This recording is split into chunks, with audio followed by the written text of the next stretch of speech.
So, understanding future contracts. Very regulated, very often used in the commercial space, future contracts. Very good products to trade. We will now go deeper into them. What are they? How do they work? What's the benefits? What's the pros and what's the cons? So, future contracts. What is the purpose of them? Mainly speculative, so people trying to earn money with them, speculating on an underlying asset or on the future contract of an underlying asset, or for companies, mainly purpose is hedging. So a future contract is the obligation to buy an underlying asset at a future date. As I already explained earlier in the course, if I'm a company that is in the shipping business, for example, we need a lot of oil because all the tankers going through the seas of the world need oil. And I don't want to buy every month the oil when I need it because sometimes maybe I pay $50 for a barrel of oil. Sometimes I pay more. And I want to calculate for the upcoming years because for companies, this is obviously very important. So it would be very nice if I can now decide for what's the price of oil now, and I can now buy a contract that guarantees me that I get amount X that I need of oil at every month. So there are future contracts in different products. In some products, you have future contract every month. In electricity, you have future contracts every couple of minutes or hours, and you have future contracts also for stocks sometimes, or for indices that are most of the times every 3 months. But I now can decide and now buy, for example, a future contract for every month of the upcoming year, and then I now buy the obligation to buy the underlying asset at a future date. I can also sell the future contracts, but for me calculating, I know that I need at least this amount of oil, for example, for my shipping company, that I can buy the minimum.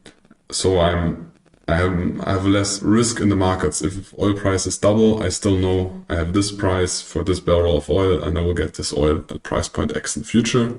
This goes through centralized exchanges. That's the purpose of those. For companies, this also happens. For example, Starbucks needs a lot of coffee.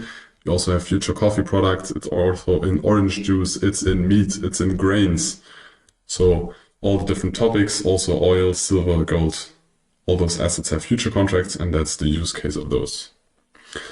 Where are they traded? On centralized exchanges regulated. So future contracts also, for example, the CME Group, NYMEX, or the Eurex, which is in Europe. So all markets are traded at the same place. It's not decentralized like different liquidity providers and different stock exchanges. There are different stock exchanges, but there is a future on stock exchange, and that is centralized service. So you have volume data.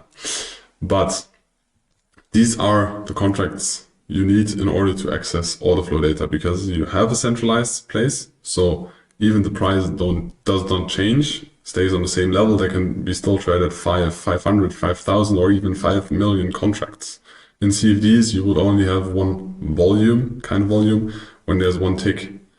But order flow data shows you that even at the same price point, doesn't matter how long the market stayed there, how many contracts are traded. So there's not really a big conflict of interest with your broker because your broker takes commission for the infrastructure they are providing, for the connection to the stock exchange, but you trade against the market, you don't trade against the broker. Your broker does not decide, are you A book or are you B book? Because they are regulated, you are always A book and you're executed on a real market. So you trade against the market and not against your broker. What are the pros of futures? You're regulated, it's transparent, you have volume data, real volume data, so you know what are the market participants doing and where are they trading. You have all the flow data available if you buy data feeds. You do not really have spreads, they're flexible. You have a tick, so you have a best selling price, best buying price, it's not at the same price. And you don't have any markups or that much dependence on your broker. Yes, there is a difference between brokers, but your execution is always on the stock exchange, which is centralized. So you just pay the bid-ask spread. So you have a spread, but it's not as flexible as with CFDs. And you have very high leverage on most brokers because a future contract itself, you have different margin requirements depending on the broker, but the volume you trade of the underlying asset or the value of the future contract is way higher than the margin you need, depending on the broker, depending on the asset, but you have very high leverage, which can be good, but for that you need to understand risk management, which is going to be Series 600 in this course. And your track records are accepted by most auditing firms. If in the future you're going to plan maybe to build your own fund, hedge fund, whatever certificate, people want a track record of you. And if you only have CFDs, because you can cheat a lot in CFDs, most auditing firms or companies don't accept this. If you have a futures track record, it can be verified because you have a statement of your broker. You can also request the trades from the stock exchange. You can match this up, and it's because it's a regulated product, people or auditing firms accept this. With CFDs, it's not always the case. But there are also some cons. You have a higher entry barrier because you need more margin. You cannot trade 0.001 lots. There are regular contracts and micro contracts, but still the entry barrier is way higher than with CFDs because the margins are higher in futures, but it's also depending on the asset you trade, on the broker you trade. You can research that on your broker's website, but they're definitely higher than with CFDs. With $10, you're not able to start trading futures. You need a data feed for a platform. You don't really need it. You can also trade without, but then your data is going to be delayed. I think on TradingView, the basic delay is 15 minutes. Also different on the exchanges you trade or also the future products, but you need to buy the data feed that the stock exchange is providing because there's one central place where the future is traded, and you need to buy the access to that data so you get it. So it's not as user-friendly as CFDs because most of the time CFDs are real-time and you don't need to buy data. In this case, because it's centralized, you need to buy data. And it's way harder to trade illiquid assets because there are some illiquid assets in there. For example, orange juice is way more illiquid than gold futures or oil futures, but we focus in this trading course also on the trading strategies on the most liquid ones. And there are no fractional contracts. So you can use micros, but so micro contracts that are smaller, you need less margin, the value of the contract is less, but for that the fees are higher. So the commissions you pay are higher. So you have a little bit more cost. For that you have more flexibility, but it's con. CFDs you don't have higher costs if you just trade fractional shares. And you don't have hedging. As I already explained earlier, when you are long one contract and then you want to hedge yourself, either you need to switch to micro contract or a future contract. For example, if I'm long in an oil contract in February, I want to go short, I can choose the future contract of March or any other contract, but not the same contract. I cannot be long and short in February's oil contract at once. If I'm long one contract and I want to go short, I just sell my contract, which I'm long, and then I'm neutral again. In CFDs, it's different. You can just use another contract or micro contracts. For example, I can be long in an oil contract and just use the micro contracts to go short. That's possible. Then I'm long and short in futures or in the same future market, but there are different contracts. So, and new positions are automatically added. I already explained that. So when I open a position and in CFDs I open another position, even if it's also long, I just have two open positions. In futures, it's going to be in the middle of both positions depending on the size. If I buy one contract and then $10 higher, I buy another contract, I will have two contracts long, $5 in the middle. So it's just the average entry price. Also, when I'm scaling out of a position, it's the same process. Also the difference to CFDs. What orders do we have? We have also buy market called ask. We have sell market called bid. It's the same here. But the difference is you don't have the exact or an automatic stop loss like in CFDs because you need to view this differently. It's not just you close your position.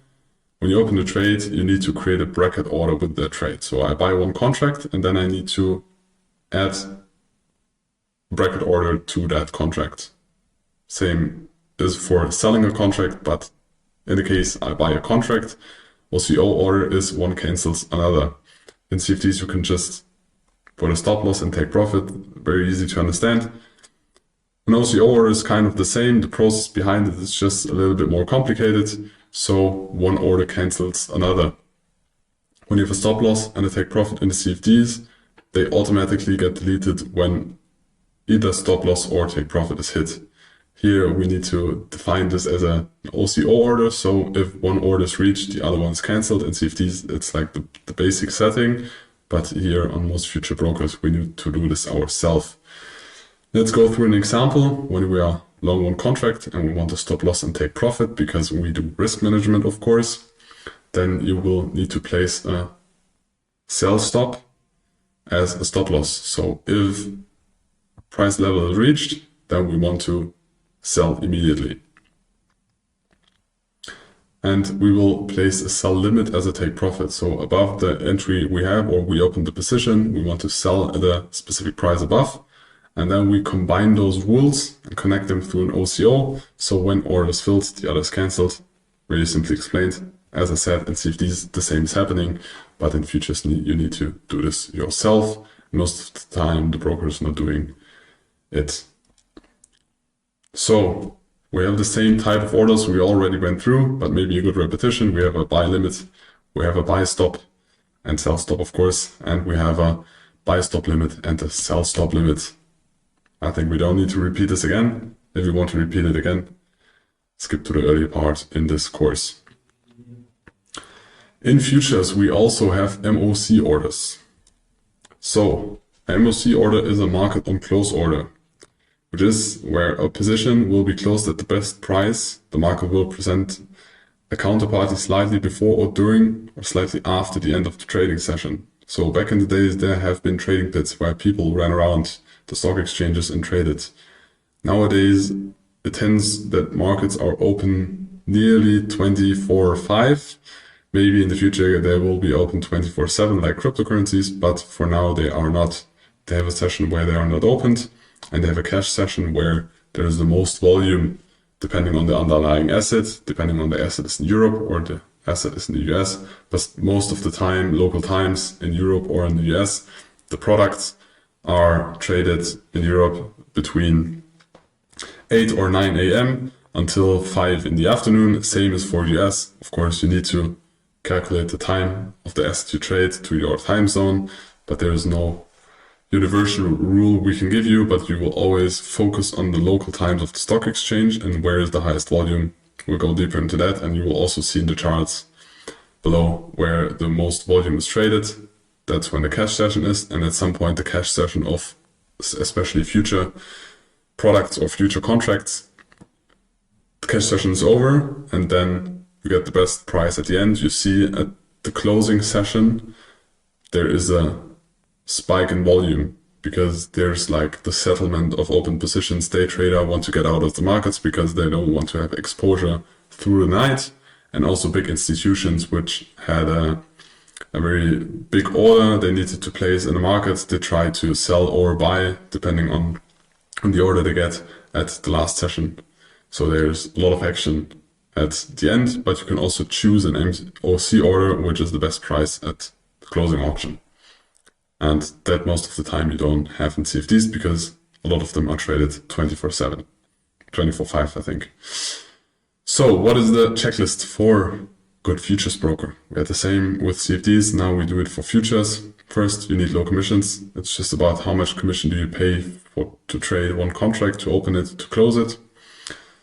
What are the margin requirements? Also different on different brokers. For example, when you hold stocks, when you have Apple stocks, which are highly liquid, are they able to be calculated as part of your margin, or do you really need cash in your account that it needs margin? It depends on where your broker is. Even Interactive Brokers, it's not the same worldwide. It depends on if you're Interactive Brokers US, Interactive Brokers Europe, Interactive Brokers India. So it depends on where you are located, but the margin requirements, the lower they are, the better, of course, because you need to have less money on your broker. Then how's the capital insurance? So if the broker goes bust, Is there an insurance? Is the government behind it? Is there another insurance that your money is safe? And again, how's the review? How's the reputation? How's the history? Is it a new one? Or will it pay out if you earn money? So if you have a broker, if you got an ad of a broker or heard of a friend, just choose that one. We are mainly using Interactive Brokers for trading, but there are several good brokers. So there is not the one that we are affiliated with. It's just the one we currently mainly use, but there are, as I said, a lot of good brokers. Then you need a data feed because it's centralized, not decentralized, and you have real volume, so you need a data feed. So if you want to access the order flow data, which is the information, how many contracts are bought and sold on which price level, you need to buy a data feed. And there are also different providers, but this data feed provides you access to the real transaction that happened on this centralized exchange with this asset, which is very valuable information. And most likely your broker is not able to provide it. Depending on the assets you trade, most likely you have a broker and then you have a data feed provider and you need to connect them. Depending on the source you have, I think TradingView does not yet provide data feeds, but I think in the future they will. Maybe nowadays they already do. But for example, Sierra Chart is a software we use a very long time, but kind of complicated software. But there you have the platform, which is called Sierra Chart. Then you need to choose a broker. Either it's Interactive Brokers, it's the one we use, but there are different ones you can connect. And then furthermore, you have a data feed where you get your data from, so that's a third provider. But you need to choose it depending on the assets you trade and depending on the accessibility your software gives you, or APIs, or things you connect or can connect. There are different exchanges and there are different contracts. We will list some examples here. So we have the CME, Chicago Mercantile Exchange. There you can trade futures contracts, for example, the ES, which is the S&P 500, or the underlying asset is the S&P 500. You have the NQ, which is the NASDAQ, and you have the RTY, which is the Russell. Or example, the CBOT, where you can trade government bonds. You have YM, ZT, or UB. You can trade on the COMEX. You have GC, which is gold, MGC, which is a micro contract of gold, silver, and so on. And on the NYMEX, you can trade CL, which is oil, MCL, which again is the micro contract, or NG, which is natural gas. But there are more contracts or assets you can trade. But you see that there are different exchanges, which are the centralized exchanges for future products. What types of data feeds are there? So there's level 1 data. So top of the book, you just see the first 10 bid and the first 10 ask level. So the prices people want to sell, the prices people want to buy. This is very good if you only use footprints or you just use footprints and you don't use the order book a lot, because then you see the first 10 bid and ask levels. Level 2 data is the full market depth. So you see all the bid and all the ask levels that are available on that exchange. So even if you have 200 ticks above, you can see how many sell limits there are. It's good if you want to use heat maps or you use the order book for your trading itself. And then there is level 3 data, which is market by order, which shows you even the details where the order is coming from. So for example, you have iceberg orders. Iceberg orders are orders where you only see 20 contracts in the order book. But when there is somebody bought or sold those 20 contracts, there are another 20, but it happens so fast that you don't see it. And with level 3 data or MBO data, you can spot those icebergs or stop runs. Currently, the only provider that offers this is Rithmic to retails. Of course, institutions have other options, but we are not institutional. We are retail, but that's the logic behind that. So you see where the orders are coming from.